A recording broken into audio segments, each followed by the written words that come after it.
Drone কেলেঙ্কারির ঘটনায় Canada নারী ফুটবল দলের 6 পয়েন্ট কেটে নিয়েছিল ফিফা। এতে হুমকিতে পড়েছিল তাদের প্যারিস অলিম্পিকের ফুটবলের কোয়ার্টার ফাইনালে খেলার স্বপ্ন।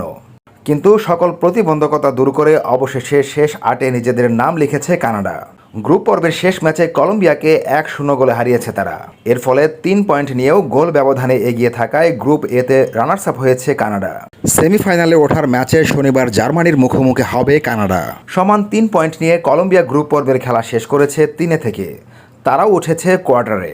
গ্রুপ পর্বের 3 ম্যাচের 3টিতে জিতেছে কানাডা। কলম্বিয়ার আগে নিউজিল্যান্ড ও ফ্রান্সকেও হারায় তারা।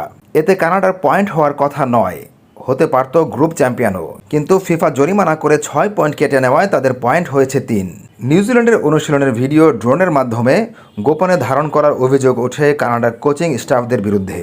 গুপ্তচর বৃত্তির অভিযোগে পয়েন্ট জরিমানার সঙ্গে 3 কোচকে 1 বছরের জন্য নিষিদ্ধ করে ফিফা।